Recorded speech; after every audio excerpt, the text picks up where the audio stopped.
दिल्ली जल रही है, सिस्टम सो रहा है।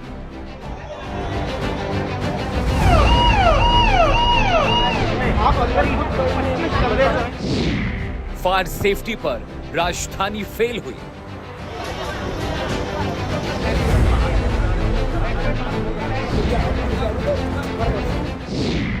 सेटिंग बास सिस्टम ने ले ली जान।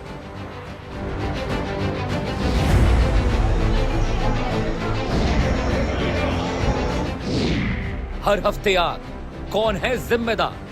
मार रहे, पानी मार देगा ना।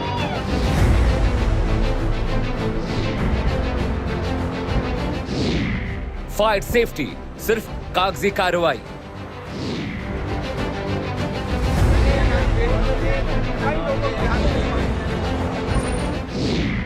दिल्ली की डेथ ट्रैप इमारतें। दर्शकों, आप देख रहे हैं देश का सवाल, और आज सवाल यह खड़ा हुआ है कि दिल्ली में बार बार आग की घटनाएं क्यों हो रही हैं? दिल्ली के एक होटल में आग लग जाती है, लोग बाहर नहीं निकल पाते, झुलस कर मर जाते हैं, जिंदा जल जाते हैं। यह गलती किसकी है? सिस्टम की, भ्रष्ट कर्मचारियों की, या राज्य सरकार की अनदेखी की? यह पहली बार नहीं है। दिल्ली फिर जल गई है। सिर्फ एक होटल नहीं जला, सिस्टम की पोल भी जलकर राख हो गई है। मालवीय नगर में आग लगी, लोग चीखते रहे, खिड़कियों से कूदते रहे, लेकिन सवाल यह है, आखिर राजधानी में मौत के ये डेथ ट्रैप कौन चला रहा है? फायर एनओसी थी या सिर्फ रिश्वत का कागज? इमरजेंसी एग्जिट कहां था? फायर सिस्टम काम क्यों नहीं कर रहा था? और हर हादसे के बाद वही पुराना खेल, जांच, मुआवजा और जिम्मेदार फरार। दिल्ली में हर कुछ दिनों में आग लग रही है, कभी होटल, कभी फैक्ट्री, कभी कोचिंग सेंटर, लेकिन सिस्टम नहीं बदल रहा। क्या राजधानी में लोगों की जान भगवान भरोसे है? क्या फायर सेफ्टी सिर्फ फाइलों में जिंदा है? और इन मौतों का असली गुनहगार कौन है? सरकार, सिस्टम या घुसखोर कर्मचारी? जरा फायर सेफ्टी ऑफिसर अभिलाष को सुनिए, वो क्या कह रहे हैं। देखिए, ये कॉल हमें सुबह 8:50 पे मिली थी और 8:51 पे दिल्ली फायर सर्विस ने इसके ऊपर 7 गाड़ियां टर्न आउट करी थी। और जैसे कॉल की फ्रीक्वेंसी, कॉल्स हमारे पास ज़्यादा आनी शुरू हुई, तो हमने जो है अपनी फ्रीक्वेंसी बढ़ाई गाड़ियों की, और साथ में ऑफिसर्स की स्ट्रेंथ भी बढ़ाई है। और जो हमारी टीम यहाँ पहुँची थी, उस टीम ने पहुँचते ही यहाँ पर फायर फाइटिंग और सर्च ऑपरेशन दोनों एक साथ शुरू कर दिए थे। और इसके अंदर से हमने सबसे पहले बेसमेंट से 6 कैजुअल्टी को निकाला था। उसके बाद जैसे जैसे आग को हम बुझाते चले गए, आगे बढ़ते चले गए, और हमने ऊपर जाकर के ऊपर की फ्लोर से भी लोगों को निकाला। टोटल 37 लोग हमने यहाँ से निकाले, और उनको हमने जो कैट्स थी यहाँ पर या दूसरी और पीसीआर थी, उनके थ्रू हमने यहाँ से हॉस्पिटल्स में शिफ्ट करा। उनका स्टेटस क्या है या कितने उसमें मेल हैं, कितने जेंट्स हैं, ये अभी बता पाना मुश्किल है। और इस मसले पर सियासी प्रतिक्रिया भी आई है। विधायक मौजूदा और पूर्व विधायक क्या कह रहे हैं, जरा वो भी सुनिए आप। लेकिन मैं फायर डिपार्टमेंट को जरूर ये कहना चाहूंगा, उनकी तत्परता को, और खास करके डिजास्टर मैनेजमेंट और डीएम को। मेरे पास कॉल है, जिस समय मैंने उनको कॉल किया 8:51 पर पीसीआर की कॉल है। 9 बजे से ही यहाँ के डीएम ने, यहाँ के एसडीएम ने, यहाँ की पुलिस ने, यहाँ के फायर ने within no time, and specially BSES, अगर बीएसईएस ने ये डिस्कनेक्शन नहीं किया होता तो शायद ये डिजास्टर और बड़ा हो जाता है। स्थानीय लोगों ने भी जिस तरीके से यहाँ गद्दे वगैरह बिछा करके जो लोग जो सहायता कर सकते हैं, वो बहुत ही दुखद है। लेकिन आगे इस तरह की घटनाएं ना हो, इसके बारे में प्रशासन को निश्चित रूप से कड़ी से कड़ी कार्रवाई, कड़ी से कड़े नॉर्म्स, उसके लिए बिल्कुल लापरवाही करने की आवश्यकता नहीं है, जिससे लोगों की जिंदगी किसी भी तरीके से खतरे में जाए। 20 से 25 लोग जा चुके हैं हॉस्पिटल, और मुझे लगता है कि कोई 4 से 5 कैजुअलिटी है, और बड़ी बुरी तरह जले हैं जो जले हैं, और जो पॉइजनस गैस कह सकते हैं, धुआं कह सकते हैं, उससे भी काफी लोग आहत हुए हैं। और 99% लोग फॉरेनर्स हैं, चाहे वो साउथ अफ्रीकन हैं, सोमालिया के भी हैं, कुछ और मिडिल गल्फ कंट्रीज के भी हो सकते हैं। अब सारे अधिकारी इस वक्त पहुंचे हुए हैं, अब वो जांच करके बताएंगे, लेकिन जो हुआ बहुत दर्दनाक है। और दिल्ली सरकार से यही उम्मीद करते हैं कि जिनकी जानें गई हैं, उनके बदले उनके परिवारों को कम से कम 1 करोड़ रुपए कंपनसेशन दें, और जांच करें और पड़ताल करें कि किसकी गलती है। तो एफआईआर में लवकेश बजाज नाम के शख्स का नाम आया है। दिल्ली पुलिस ने एफआईआर दर्ज की। सवाल देखते हैं, देश का सवाल क्या है दर्शकों। सवाल नंबर 1, क्या दिल्ली में फायर सेफ्टी सिर्फ कागजों तक सीमित रह गई है, सिर्फ कागजी कार्रवाई भर रह गई है? सवाल नंबर 2 जिस पर हम चर्चा करेंगे, अगर बिल्डिंग में फायर एनओसी थी तो इतनी बड़ी त्रासदी कैसे हुई? सवाल नंबर 3 आपकी स्क्रीन पर दर्शकों, क्या अवैध निर्माण और सेटिंग बाज सिस्टम लोगों की जान ले रहा है, लोगों को मार रहा है और ये एक हादसा नहीं, क्या हत्या है? सवाल नंबर 4, होटल मालिक बड़ा दोषी है या सरकारी विभाग, सरकारी कर्मचारी, सेफ्टी विभाग? सवाल नंबर 5, क्या राजधानी में मौत के होटल चल रहे हैं और ये होटल चलने क्यों दिए जा रहे हैं? दर्शकों, ये तो आज का देश का सवाल था, लेकिन 8 तस्वीरें आपके लिए लेकर आए हैं। देखने के बाद आपके रोंगटे खड़े हो जाएंगे। दर्शकों, वो 8 तस्वीरें घटना की गवाही दे रही हैं, घटना की तस्दीक दे रही हैं। आपकी स्क्रीन पर आप यहां देखेंगे वो 8 तस्वीरें भयानक तस्वीरें हैं, भयानक। जिस वक्त दिल्ली में आग लगी, ये देखिए तस्वीर 1, 2, 3, 4, 5, 6, 7, 8, ये 8 तस्वीरों में आप देखिए कैसे होटल धू धू कर जल रहा था। आग बचाने के लिए सैलानी छत पर चढ़ा, वहां से वो नीचे कूदा और ये देखिए खिड़कियां तोड़ने की कोशिश करे। ये देखिए एक शख्स नीचे कूदा, गद्दा दिल्ली के जो लोकल लोग थे उन्होंने रेस्क्यू ऑपरेशन चलाया। ये शख्स खिड़की तोड़कर कूदा और उसके बाद देखिए यहां पर भीड़, भयंकर भीड़ थी। आग जिस वक्त फैली उस वक्त पूरे इलाके में हाहाकार मच गया। सेफ्टी अलार्म बजे नहीं, फायर एनओसी थी नहीं, या थी तो सिर्फ वो कागजी थी, नकली थी।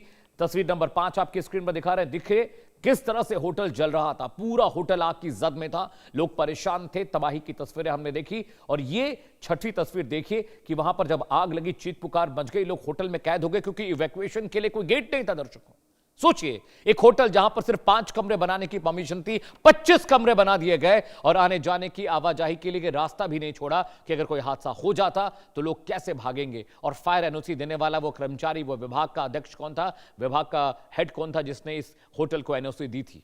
अगली तस्वीर देखिए, वहां पर लोगों को उठाकर लाशें ले जाई जा रही हैं। कुछ लोग जो जख्मी थे उन्हें एम्बुलेंस के जरिए अस्पताल पहुंचाया गया है। दोस्तों, अब फिलहाल 21 लोगों की मौत बताई जा रही है, लेकिन ये आंकड़े बढ़ सकते हैं क्योंकि कुछ लोग बहुत बुरी तरह से झुलसे हैं। तस्वीर जो आखिरी तस्वीर देखिए, यहां पर फायर ब्रिगेड की टीम वहां पर पहुंची थी, पूरे इलाके को कॉर्डन ऑफ कर दिया गया था और वहां पर रेस्क्यू ऑपरेशन अभी भी चल रहा है। अभी भी लोगों को मलबे में तलाशने की कोशिश की जा रही, कहीं कोई रह तो नहीं गया। लेकिन दर्शकों, हादसे की एक तस्वीर और आई है, वो भी मैं आपको दिखाना चाहता हूं।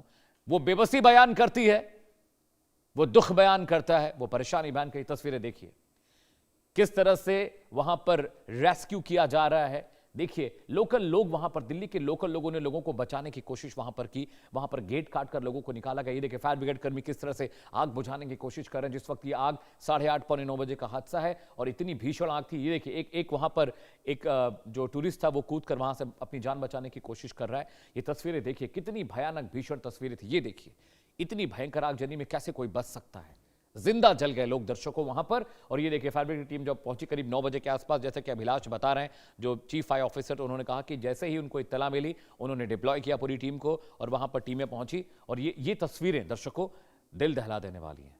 आइए अब टाइमलाइन पर चलते हैं, पूरी डिटेल आपको मैं बताने जा रहा हूं। दिल्ली में कैसे उपहार पार्ट 2 हुआ है दर्शकों, वो आपको देखना और जानना और समझना बहुत जरूरी है। देखिए ग्राफिक के जरिए मैं आपको बताऊंगा कि आखिरकार देखिए अपडेट नंबर 1 क्या है।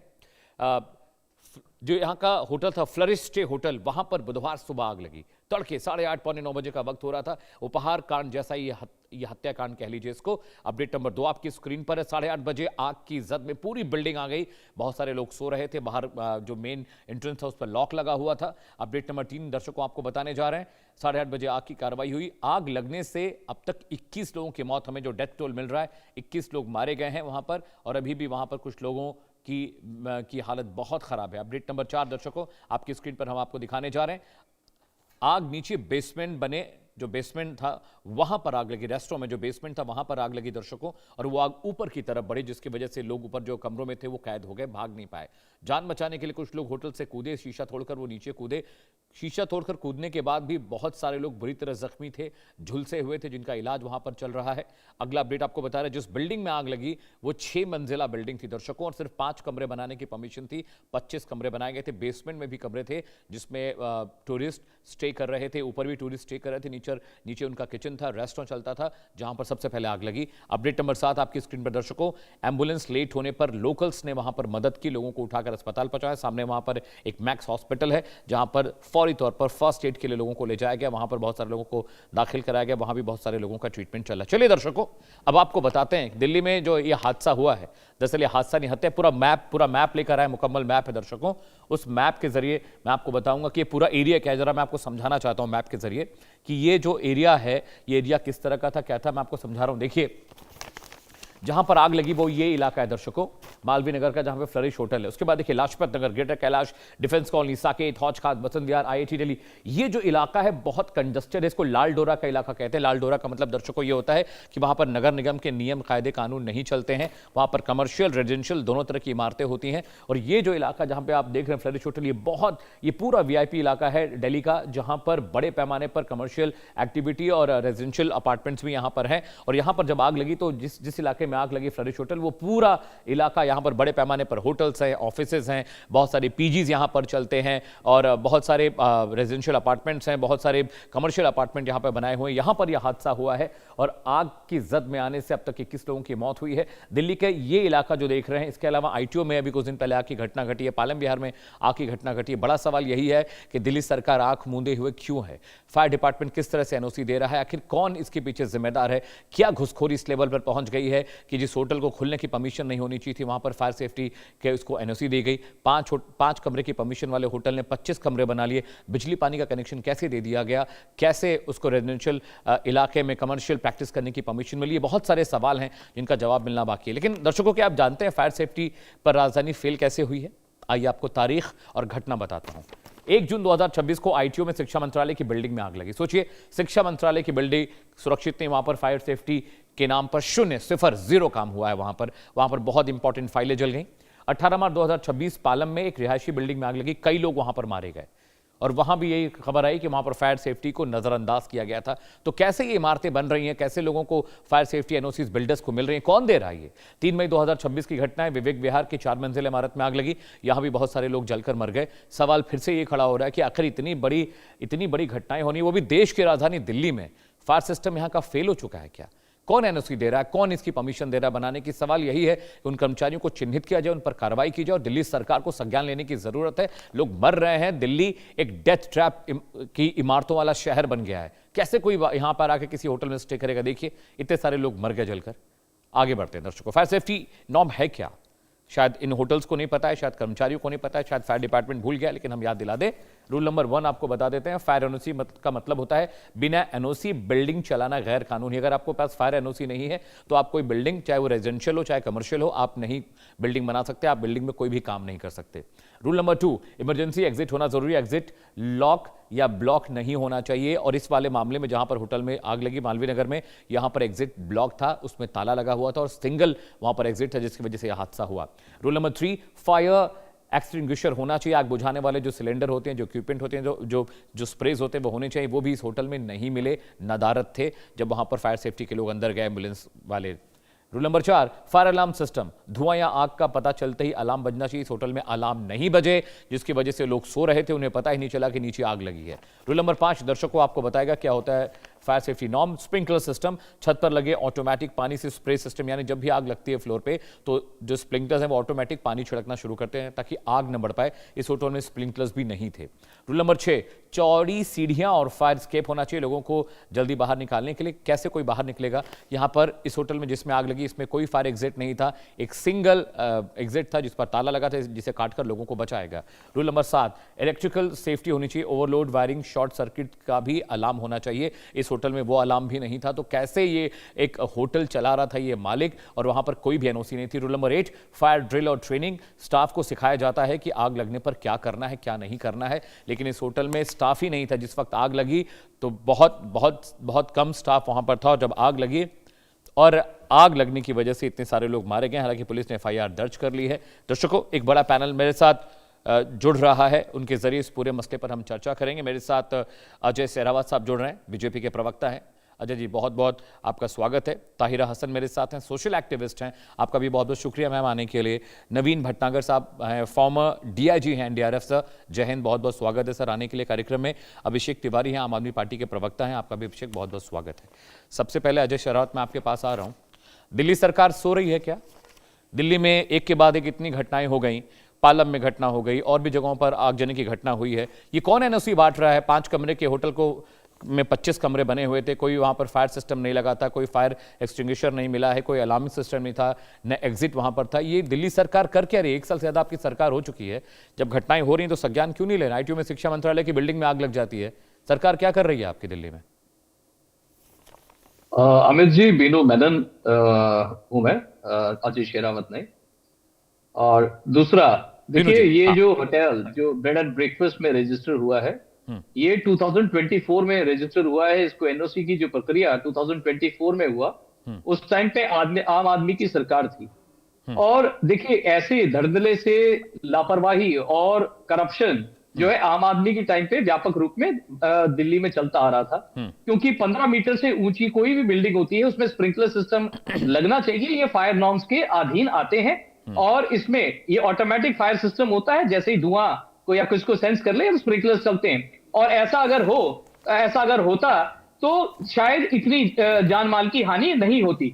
यही जो है, पीछे भी जो फायर इंसिडेंट्स जो दिल्ली में हुए, ये आम आदमी सरकार के टाइम पे जो करप्शन इतना व्यापक चल रहा था दिल्ली में, और ऐसे धड़ल्ले से एनओसी बांटने का काम, पैसा लेकर काम करने का काम हुआ।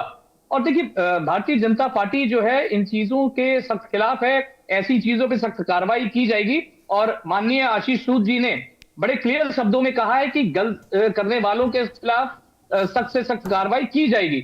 और हमारे दिल्ली पुलिस के बड़े ही जाबाज सिपाही लोग, 10 कर्मचारी जो हैं हमारे दिल्ली पुलिस के घायल हैं, जिन्होंने इस ऑपरेशन में आते के साथ सबसे पहले फायर टेंडर्स से पहले जिन्होंने तत्परता दिखाई सहायता करने की। और साथ में मैं बड़ा ही मालवीय नगर के जो रहायशी हैं, मेरे बगल की विधानसभा से हैं मालवीय नगर के, मैं उन लोगों को भी नमन करता हूं, जिन लोगों ने जैसे ही आग लगी वहां पहुंचे और एक गुड समैरिटन का, एक अच्छे नागरिक का परिचय देते हुए वहां पे उन लोगों की सहायता करने का काम किया।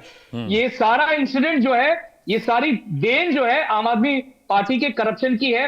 हैंड इन ग्लव, पैसा दो, एनओसी लो, ये वाला सिस्टम जो आम आदमी ने चला रखा था, चाहे वो किसी भी लेवल पे हो, चाहे वो हेल्थ को लेकर हो, एजुकेशन को लेकर हो, फायर सेफ्टी को लेकर हो, चाहे वो लिकर पॉलिसी को लेकर हो, ये उसकी देन है। ठीक है, अभिषेक तिवारी रिप्लाई करिए इनको। या आपके जब सरकार थी तभी एनओसीज दी गई, तभी अप्रूवल्स हुए थे, तो आप लोगों ने क्या किया? कैसे अप्रूवल दे दिया? कैसे एनओसीज दे दी इन होटल्स को? अब एनओसी का डेट तो चेंज नहीं हो सकती। अभिषेक। अमित जी, जो घटना मालवीय नगर के अंदर हुई है वो बेहद ही दुर्भाग्यपूर्ण है। और मुझे लगता है कि ये सिस्टम का फेल्योर है। जिस भी परिवार से ये हानि हुई है, मैं भगवान से दुआ करता हूँ, कामना करता हूँ कि उनको दुख सहने की शक्ति दे, क्षमता दे। देखिए, भारतीय जनता पार्टी पूरी तरीके से पिछले 1 बरसों के अंदर दिल्ली को बर्बाद कर दिया। बेड़ा गर्क करने का कार्य कोई किया तो भारतीय जनता पार्टी ने। मैं मालवीय नगर का स्पेशली घटना लेता हूं। मालवीय नगर में 8 बजे आग की घटना का सूचना मिलता है। लगभग 1 घंटा लग जाता है फायर ब्रिगेड वहां पहुंचने में। 3 मिनट की दूरी है वहां पे फायर स्टेशन, मात्र 3 मिनट की।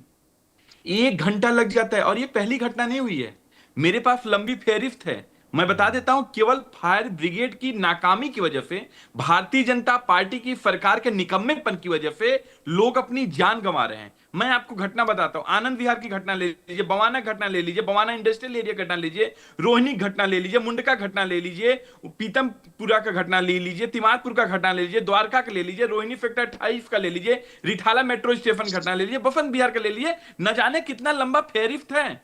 केवल भारतीय जनता पार्टी जो 4 इंजन की सरकार, उसके निकम्मेपन की वजह से। एनओसी तो आपकी सरकार ने दी थी 4 साल पहले। अभिषेक, एनओसी तो आपकी सरकार ने दी इस होटल को। मैं कह रहा हूं कि पहली बात, बीजेपी निकम्मी है, मान लिया, ये मान लिया मैंने, निकम्मापन तो है बीजेपी का, मान लिया। आपकी सरकार ने एनओसी कैसे दे दिया? 5 होटल बनाने की परमिशन की जगह 25 होटल मिल गए। बिजली पानी का कनेक्शन कैसे हो गया? ये बेबुनियाद कैसे फूड लाइसेंस मिल गया? ये बेबुनियाद आरोप है। अमित जी, आप मुझे लिस्ट दिखाइए कि हमारी सरकार ने एनओसी दी है।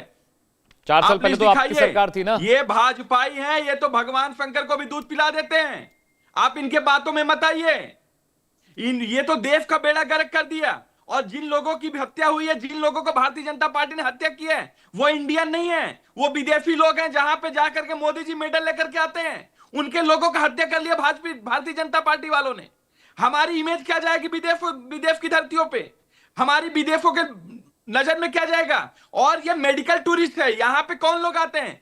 जिस देशों के अंदर मेडिकल इक्विपमेंट नहीं है, मेडिकल ठीक नहीं है, वो भारत आते हैं। और भारत में हालात ये है कि वहां के लोगों की जान चली जा रही है। लोग केवल भारतीय जनता पार्टी के निकम्मेपन की वजह से लोग अपनी जान दे रहे हैं। उनके ऊपर क्या प्रभाव पड़ेगा?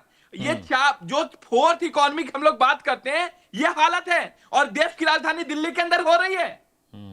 आखिर क्या कारण था कि 3 मिनट की दूरी पे फायर एक्सटिंग्विशर होने के बावजूद बिल्कुल बड़ा सवाल है कि 3 मिनट की दूरी पर अगर फायर ब्रिगेड का वहां पर सेंटर था, वहां पर फायर ब्रिगेड टीम अगर 3 मिनट की दूरी पर थी तो आधा पौना घंटा क्यों लग गया पहुंचने में? बड़ा सवाल है। मैं थोड़ा ग्राउंड पे जा रहा हूं, उसके बाद मैं अपने दो और मेहमान उनके पास आऊंगा।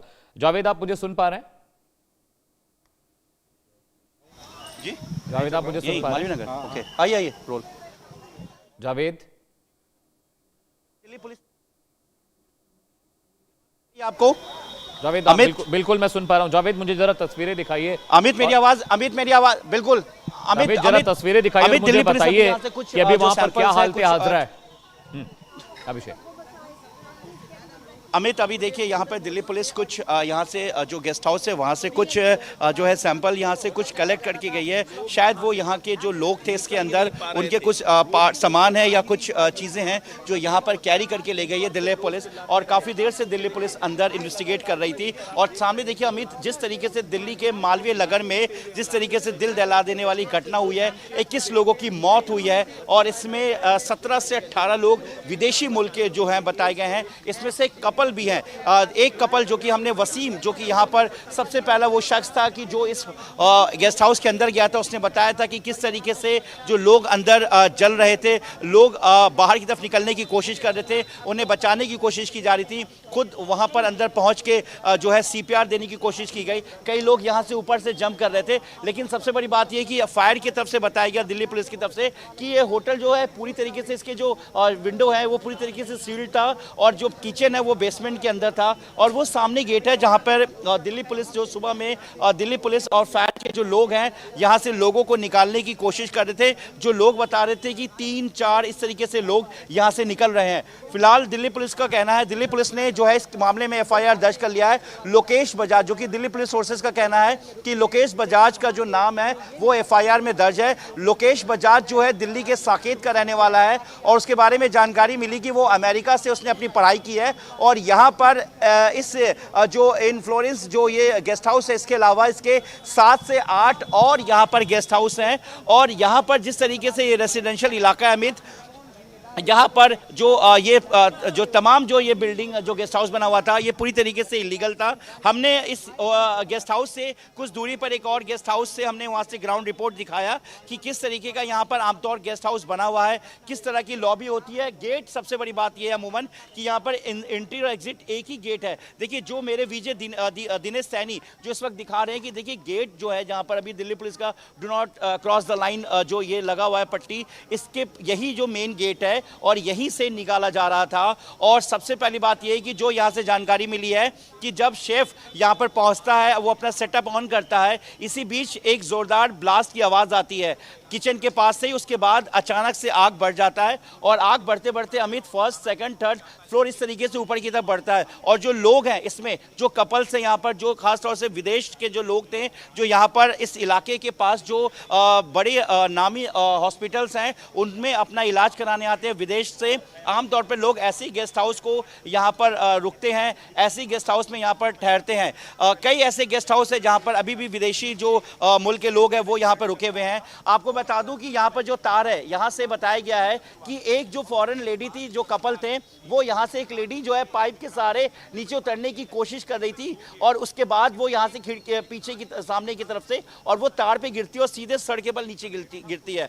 दूसरा जो है उसके पति जो है वो भी यहाँ से किसी तरह से नीचे निकलने की कोशिश करते हैं लेकिन उनका पैर फिसलता है, वो नीचे गिर जाते हैं। जो पति हैं उनकी हालत अभी क्रिटिकल है, वो अभी अस्पताल में एडमिट है, लेकिन पत्नी की जो है वो मौत हो चुकी है। कई लोग अंदर भी जलकर मरे, कुछ लोग सफोकेशन से मरे हैं। जिस तरीके से हमने विटनेस जो चश्मदीद है उनसे बात की, उन्होंने बताया कि अंदर का जो मंजर था वो किस तरीके का था। देखिए यहाँ पर जो है किचन जो है जो फायर की तरफ से, और दिल्ली पुलिस ने अभी जो इनिशियल अपनी जो इन्वेस्टिगेशन को आगे बढ़ाया है, उन्होंने बीएनएस के तहत कई धाराओं में मामला दर्ज किया है और उसके बाद जो इस गेस्ट हाउस का जो ऑनर है लवकेश बजाज, उसके खिलाफ मामला दर्ज किया गया है। लवकेश के अलावा कुछ लोग और पार्टनर्स हैं, इसमें 2 पार्टनर्स और बताए गए हैं और ऐसे ही लवकेश के जो एक पूरा चेन है, यहाँ पर कई उसके पार्टनर्स हैं जो मिलाकर ये गेस्ट हाउस को चला रहे हैं। ये गेस्ट हाउस के बारे में पता चला है कि 8 साल पहले इस गेस्ट हाउस को बनाया गया था और इसमें कई ऐसी खामी पाई गई है, लापरवाही पाई गई, जिससे कि इतना बड़ा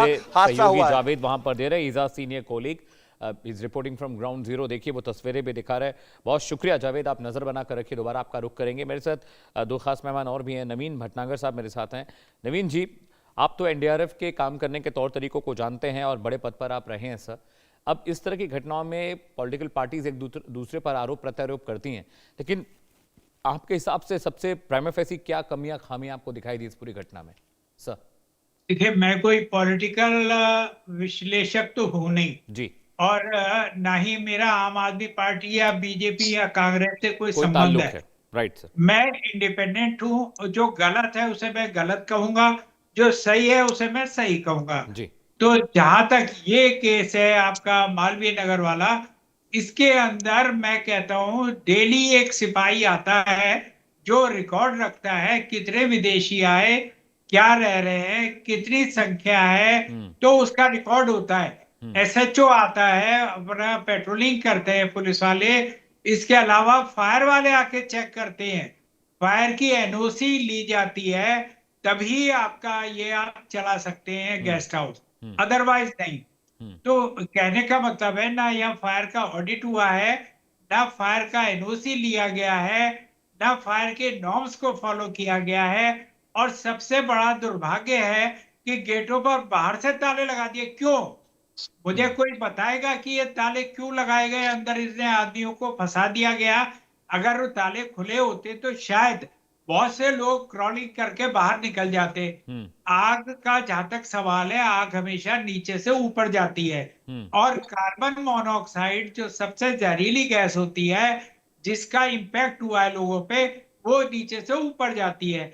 लोगों ने अगर समझदारी दिखाई होती तो अपने शर्ट उतार के या मुंह पे कपड़ा बांध के या रुमाल बांध के नीचे लेट के क्रॉलिंग करके वो लोग सरकते हुए बाहर आ सकते थे, लेकिन वो नहीं आए।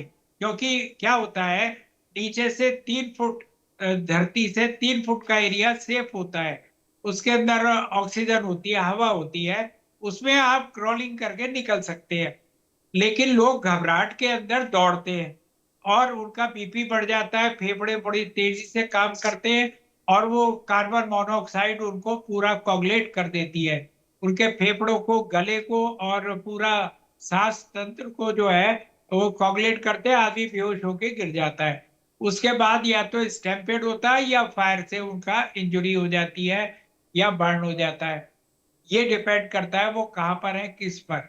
अब रहा सवाल फायर का, फायर वाले जो एनओसी, चेकिंग और लाइसेंसिंग अथॉरिटी, दिल्ली के अंदर एक लाइसेंसिंग अथॉरिटी है जो होटल वालों को और इनको लाइसेंस देती है, उनकी ड्यूटी है चेक करना, उनकी ड्यूटी है इनको ट्रेनिंग देना, उनकी ड्यूटी है टाइम टू टाइम इनका सर्वे करवाना।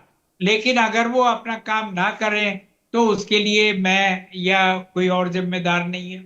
फायर वाले हैं, उनकी ड्यूटी है बराबर फायर नॉर्म्स को चेक करना, चाहे वो अप्लाई करें या नहीं करें। आपके पास इतनी पावर है दिल्ली फायर के कमिश्नर को कि कहीं भी, जैसे उनकी इंटेलिजेंस डिपार्टमेंट उनके पास भी है, वो चेक कर सकते हैं कि भाई कहाँ कहाँ इलीगल कंस्ट्रक्शन है, कहाँ ऐसी गैदरिंग है, कहाँ पर फायर नॉर्म्स फॉलो नहीं हुए हैं, उसको वो चेक कर सकते हैं, रोक सकते हैं, उनको बंद कर सकते हैं। लेकिन वो नहीं करते। दिल्ली के जो एरिया के जो असिस्टेंट कमिश्नर हैं या डिप्टी कमिश्नर हैं, उनकी ड्यूटी बनती है, उनके पास एलआईयू होता है, सीआईडी होती है, स्पेशल सेल होता है, तो वो सारी इंफॉर्मेशन होती है। एमसीडी के पास बराबर सारी इंफॉर्मेशन होती है। आप छोटी सी घटना लीजिए, आप जरा सा खुदाई करके और वो एक पंप सेट बैठा दीजिए, तो आप देखिए तुरंत सारे फायर वाले भी, एमसीडी भी, पुलिस भी, सारे आ जाएंगे कि भाई ये इलीगल है, कैसे आप ये खुदाई करके ये पंप सेट बैठा रहे हो। तो जब इतनी क्विक एक्शन ले सकते हैं, तो ये इस टाइप की जो बिल्डिंग्स हैं जो इलीगल है, टोटली इलीगल है, तो इसको आपने कैसे होने दिया? तो इसके अंदर पॉलिटिकल पार्टीज का मैं नाम नहीं लूंगा, कोई जिम्मेदार नहीं है, क्योंकि हर आदमी हमाम में नंगा है, इसलिए कहने से कोई फायदा नहीं। इसलिए बेटर है कि भविष्य के लिए आप लोग सतर्क हो जाएं। और देखिए, कॉन्स्टिट्यूशन ऑफ इंडिया के अंदर आर्टिकल 21 क्लियर सेज, एक भी आदमी की डेथ होती है तो पूरा का पूरा जो स्टाफ है, पूरा का पूरा जो मंत्रालय है, वो पूरा डिसमिस हो सकता है। ये तो हमारे मोदी जी बहुत नवीन जी, सिंसियर देखने हैं। वाली बात है कि बीजेपी दिल्ली सरकार किसको किसको सस्पेंड करती, किस पर कार्रवाई करती है। ताहिरा जी, मैं आपके पास आ रहा हूं, उसके बाद मैं बीनू मेनन के पास जाऊंगा। इस तरह की घटनाओं में ताहिरा जी देखा गया है कि लापरवाही लोकल प्रशासन भी करता है, एलआईयू की भी गलती है, जैसा कि नवीन सर बता रहे हैं कि इसमें लोकल पुलिस की भी गलती है, फायर डिपार्टमेंट की भी गलती है, उन लोगों की भी गलती है। अगर एनओसी दी गई आम आदमी पार्टी की सरकार में, तो बीजेपी ने फॉलो अप क्यों नहीं लिया? और बीजेपी अगर ये कहकर पल्ला झाड़ना चाह रही है कि ये, मैं आ रहा हूं आपके, अभिषेक तिवारी, आई कम टू यू। अगर बीजेपी ये कह रही है कि आम आदमी पार्टी के वक्त एनओसी दी गई, तो बहुत सारी इमारतें हैं जो पिछली सरकारों ने बनाई हैं, मौजूदा सरकारें उनकी देखरेख करती हैं, उनकी मॉनिटरिंग करती हैं। ये कह देने से तो होगा नहीं कि पिछली सरकार ने मकान बनाया तो हम तो झांकने भी नहीं गए। ताहिरा सर। नहीं, बिल्कुल सर, जी जी बिल्कुल। पहले तो मैं बहुत उनके, जिन लोगों ने अपने लव्ड वन को खोया है, उनके साथ मैं उनके दुख के साथ अपने को जोड़ती हूँ, क्योंकि ये इतना बड़ा त्रासदी है जिसको भगवान उनको सहने की शक्ति दे। देखिए, ब्लेम गेम जो है ना, इससे कुछ नहीं होने वाला। पार्टीज का ब्लेम गेम जो है, ये सिस्टम का फेलियर है। चाहे कोई पार्टी हो, इस तरह का फेलियर होता है इनका। इसको दुरुस्त करने की बात होनी चाहिए, क्योंकि ये जनतंत्र है, जनता का तंत्र है ना, ये कहा जा रहा है। जनता के हित में काम होना चाहिए। जितने इंस्टीट्यूशन है, वो जब जनता के हित में काम करते हैं तभी तक लोकतांत्रिक होते हैं। इस सबसे बड़े लोकतंत्र में, जो कॉन्स्टिट्यूशन से चलता है। यहाँ पे सिर्फ ये फायर का ही एनओसी की बात नहीं है। यहाँ हाइडल वालों ने कैसे, उसको चेकिंग नहीं हुई, बराबर चेकिंग होनी चाहिए इंस्पेक्टर की। देखिए कितने किलोवाट का कनेक्शन लिया है आपने। 5 कमरे का लिया बनाने के लिए और बना लिया 25 कमरे। तो क्या कर रहा था वहां का डेवलपमेंट अथॉरिटी? उन्होंने अभी तक चेक ही नहीं किया था 4-5 साल में कि किस तरह की यहाँ पर इलीगल बातें हो रही हैं। और इसके अलावा हाइडल को देखना चाहिए, क्योंकि उसी हिसाब से जितना लोड लेते हैं, जितने किलोवाट का आप कनेक्शन लेंगे, आपके घर में कितना चलता है, कितने एसी चलते हैं, उसी हिसाब से उस एरिया का ट्रांसफार्मर एलोकेट किया जाता है हाइडल डिपार्टमेंट के द्वारा। बिल्कुल मैम। तो बताइए, तो अक्सर सुनते हैं कि ट्रांसफार्मर जल गया, यही होता है कि लोग चोरी से लेते हैं। 2 वाट 1 वाट कम रेंटल देना पड़ता है और यूज ज्यादा कर रहे होते हैं गैजेट। तो इन सब की चेकिंग क्यों नहीं हो रही है? एक का नहीं है, फायर वाले को देखना चाहिए। इनके यहाँ कोई एग्जिट, एक ही एग्जिट थी, इमरजेंसी एग्जिट, तो उसमें भी कह रहे हैं कि बाहर लॉक भी लगा दिया था इन्होंने जी। जितने भी इनकी विंडोज थी वो ब्लॉक कर दी थी इन्होंने। टफन ग्लास लगा था, तो ये मैम, लोग शीशे पहली तोड़कर बार, बाहर नहीं आ पाए, टफन ग्लास लगे हुए जी थे। बिल्कुल, इतनी जानें चली गई, फॉरेनर्स की जान चली गई। बहुत शर्मनाक बात है। एक भी जान जाती है तो सबसे बड़े लोकतंत्र में शर्मनाक है। और इतनी जानें चली गई। बराबर हम लोग इसी तरह से डिबेट करते हैं, क्यों नहीं ये एडमिनिस्ट्रेशन अपना काम करता है? क्यों नहीं चेक करता है? क्यों नहीं फायर डिपार्टमेंट अपने इंस्पेक्टर को देखते हैं? क्यों नहीं ये डेवलपमेंट अथॉरिटीज देखती कि क्या है, कैसे 5 कमरे को 25 कमरा बन गया? उसके बाद कभी डेवलपमेंट अथॉरिटी मैं बीजेपी के पास जा रहा हूं, बीनू जी के पास, उसके बाद अभिषेक, मैं आपके पास आ रहा हूं। बीनू मेनन, मुझे एक बात बताइए, आप कह रहे हैं कि ये एनओसी दी गई आम आदमी पार्टी की सरकार में, तो उसके बाद आपकी सरकार क्या कर रही थी? उन्होंने गलत एनओसी दिया था तो आप एनओसी कैंसिल करते, होटल बंद करा देते, क्यों नहीं बंद कराया आपने? देखिए अमित जी, देखिए ग्राउंड रियलिटी की जो बात करें, it directly comes under the municipal councillor. जो म्युनिसिपल काउंसलर होता है एरिया का, उनकी निगरानी में ये सारी चीजें, ये एस्टैब्लिशमेंट चलती हैं। वहां का म्युनिसिपल काउंसलर कौन है? लीना कुमार, आम आदमी पार्टी से। और वहां पे लाइसेंस कब दिया गया? आम आदमी पार्टी के टाइम पे, सोमनाथ भारती जी के टाइम पे। ये सारा सांठ गांठ जो है ये आम आदमी पार्टी के टाइम से ही हुआ। चाहे आप मुखर्जी नगर का आप देख लो, कोई भी इंसिडेंट देख लो, क्योंकि ये उस वक्त सारे सरकार जो इन्हीं है की थी। नॉर्म्स जो है, सरकार इनकी देखिए थी, अमित सबको जी, पता है। अमित जी, ये देखिए ग्राउंड रियलिटी में इन चीजों का जो डायरेक्ट नॉलेज और डायरेक्ट संज्ञान लेने वाला म्युनिसिपल काउंसलर है। Municipal councillor hand in glove है आम आदमी पार्टी से, लीना कुमार वो हैंड इन ग्लव है इनके साथ। ये सारी चीजें सांठ गांठ के कारण ये चीजें सामने नहीं आई। और ये लाइसेंसेस जब आप देते हैं, एनडीआरएफ के साथी हमारे साथ हैं, ये क्या होता है, एक बार जब लाइसेंस दिया जाता है वो रिन्यू होता रहता है। यस, जो फायर स्टेशन के अधिकारी हैं they are responsible to check, वो उनको चेक करना चाहिए था। We do not deny about it, पर ये सारी चीजें जो सारी सेटअप बनाई गई ये आम आदमी की देन है। आज अगर दिल्ली में कोई लाइसेंस दिया जाता है उसके ऊपर कड़ी निगरानी होती है, एक स्ट्रिक्ट इंप्लीमेंटेशन है। और आशीष सूद जी ने बड़ी क्लियरली बोला है कि wrong doers would be brought to task और इन चीजों पर सख्त कार्रवाई होगी।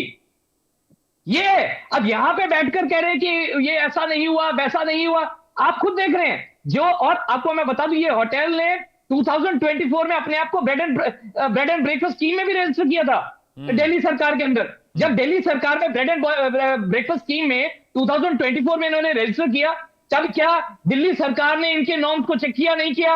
वेरिफिकेशन चलाई कि नहीं चलाई? तो कहां, किसने करी है? इस मौत का जिम्मेदार कौन है? आम आदमी पार्टी है। इस चीज को, ब्रेड एंड ब्रेकफास्ट का जब नया लाइसेंस दे रही है दिल्ली सरकार 2024 में, किसकी सरकार थी? आम आदमी पार्टी की। तो क्यों नहीं देखा? तो ये हर तरीके से, चाहे लोकल म्युनिसिपल काउंसलर देख लीजिए आप, चाहे वो आप ब्रेड एंड ब्रेकफास्ट में दोबारा रिन्यू करवा जो नए लाइसेंस का देख लीजिए, सारी सेटअप जो है आम आदमी पार्टी की चीजें, the skeletons would be in the cupboard with in the closets of Aam Aadmi Party. ठीक है। Abhishek Tiwari, kindly reply to this. Abhishek Tiwari, मुझे बड़ा ही दुर्भाग्यपूर्ण लग रहा है कि भाजपा के प्रवक्ता आकर के किस बेशर्मी के साथ झूठ बोल रहे हैं। एक तरफ कितने लोगों की जान गई है, कितनों ने अपने परिवार को खोया, कितनों ने अपने माँ बहन को खोया है। एक बात समझिए, पिछले 17 बरसों से सरकार एमसीडी के अंदर भारतीय जनता पार्टी की है, पिछले 1.5 बरसों से भारतीय जनता पार्टी की सरकार है। मैं यहाँ पे आरोप प्रत्यारोप नहीं करना चाहता, मैं यहाँ पे कहना चाहता हूं कि अगर वहां से 3 मिनट की दूरी पे फायर ब्रिगेड है, फायर स्टेशन है, तो फायर की गाड़ी क्यों नहीं पहुंची? और संवेदनशीलता की बात करेंगे, वहां पे हमारे पूर्व विधायक सोमनाथ भारती जी हैं, 8 बजे घटना होती है, 8:15 पे पहुंच जाते हैं। वहीं पे सतीश उपाध्याय जी हैं, पूछिए इनसे कितने बजे वो पहुंचे हैं और उन्होंने क्या कार्रवाई किया। आसिफ सूद वहां पे जाकर के जनकपुरी के घटना तक का आज तक जांच तो हो नहीं पाया।